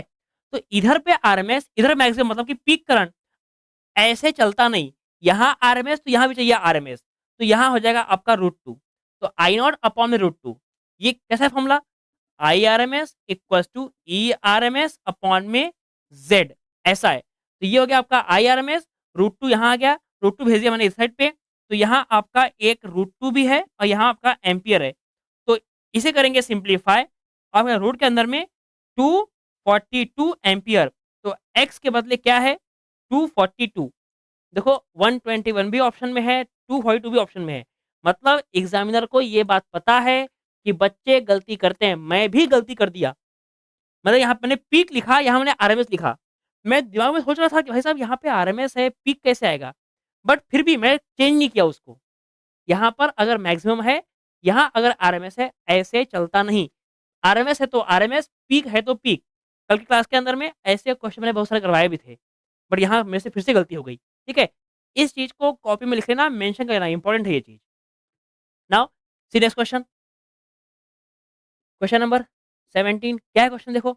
अ series resistor R and inductor L and capacitor C are connected in series to an oscillator of frequency N. Frequency N दिया है।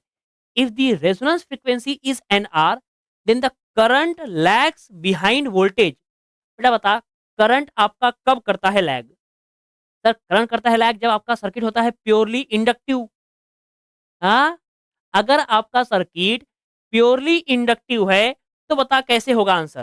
सोचिए, अगर आपका सर्किट प्योरली इंडक्टिव है, मतलब इंडक्टिव मतलब प्योरली इंडक्टिव मतलब कि लगा सब कुछ है, पर आपका सर्किट इंडक्टिव ऐसा कर रहा है बिहेव। लगा सब कुछ है, बट सर्किट आपकी बिहेव कर रही है इंडक्टिव की तरह, तभी तो आपका आई करेगा लैग। आई लैग ईएमएफ।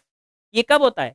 जब आपका डोमिनेट कौन करेगा? डोमिनेट, डोमिनेट करेगा आपका, डोमिनेट करेगा आपका कौन? एक्सएल। अगर एक्सएल कर रहा है आपका डोमिनेट, मतलब इस केस में ग्राफ देखो, ग्राफ कैसे होता है?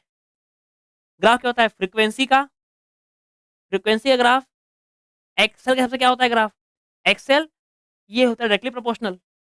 सही है? और एक्सी होता है आपका कुछ इस तरीके से। सोचिए, क्या यहाँ पर ये है आपका रेजोनेंस फ्रीक्वेंसी एन आर? हाँ सर। अब बोलो एन क्या है? Applied frequency. अब अप्लाइड फ्रीक्वेंसी अगर आपका एन है और डोमिनेट कौन कर रहा है? डोमिनेट कर रहा है आपका एक्सेल। तो एक्सेल इज डोमिनेटिंग, तो डोमिनेट करके उसको ले जाएगा वो इस साइड पे आपका आगे की तरफ, मतलब इधर कहीं रहेगा आपका एन का वैल्यू। तो यहाँ पर N will be greater than the N R if XL is dominating. Dominate करना मतलब क्या होता है? उसको आगे खींच के लेके जाना। देख, रेजोनेंस यहाँ पे हो रहा है। अगर कैपेसिटर करेगा डोमिनेट, तो कैपेसिटर उसको खींचेगा। अगर एक्सेल करेगा डोमिनेट, तो उसको एक्सेल आगे खींचेगा। मतलब योर रेजोनेंस फ्रीक्वेंसी, जो भी अप्लाइड फ्रीक्वेंसी है, वो आपका रेजोनेंस फ्रीक्वेंसी से ज्यादा है, क्योंकि एक्सेल कर रहा है dominate. XL is pulling it towards it. समझ में आया क्या? ऐसा ही सेम टू सेम क्वेश्चन, ऐसा ही एग्जैक्ट सेम क्वेश्चन आपको ये देखो 23 में भी दिया है। ये आपका 22 का, ये आपका 23 का, देखो सेम क्वेश्चन, बस कैपिटल एन के बदले में स्मॉल एन दिया हुआ है। पढ़ो इसको भी, पढ़ो question. Resistance R, inductor L, capacitor C, सब कुछ लगा हुआ है। R connected in series to an oscillator of frequency small N. If the resonant frequency is N R, then the current lags behind voltage.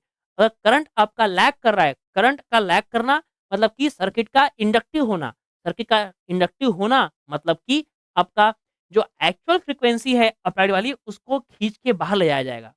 Frequency resonance के आगे रहेगी। अगर वो इंडक्टिव अगर आपका कैपेसिटिव रहेगा तो आपका ऑब्वियसली इधर पे आएगा। ध्यान रखना इस चीज़ को। आगे के लिए याद रखिए, ठीक है? चलिए बढ़िया। देन डन खत्म हो गया। तो ये हो गया आपका एसी सर्किट भी खत्म। हम लोगों ने क्वेश्चन भी देख लिए, पूरे के पूरे जितने भी इम्पोर्टेंट कॉन्सेप्ट है इस चैप्टर का सीईटी के बेस पे वो भी देख लिया। तो बेटा अच्छे से पढ़ाई करिए, सही तरीके से इन सभी टॉपिक्स को देखिए। बहुत सारे बच्चों को डाउट आ रहा है कि सर हमें क्या ये क्वेश्चंस भी नोट्स में लिखने हैं क्या? नहीं बेटा, क्वेश्चंस को लिख कर के दोबारा रिवाइज़ करने में टाइम नहीं होता ज़्यादा हमारे पास। तो लिख के कोई मतलब नहीं है।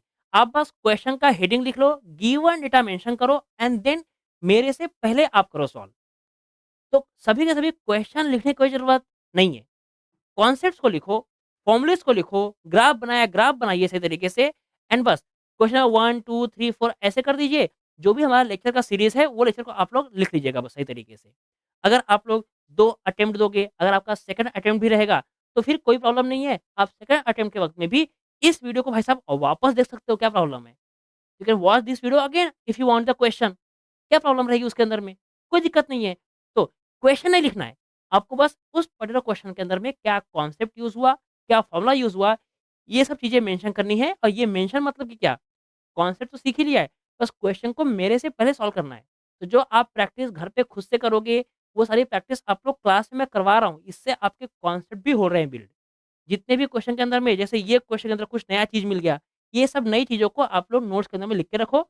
आगे जाकर के इसको रिवीज़न करते रहना बस उतना ही काम है। नई नोट्स नहीं बनानी है फिर से, जो काम का पार्ट है बस वही बनाने का है। ठीक है? चलिए मिलते हैं फिर ऐसे ही एक और नेक्स्ट इंटरेस्टिंग चैप्टर के अंदर में, तब तक के लिए थैंक यू सो मच, पढ़ते रहिए।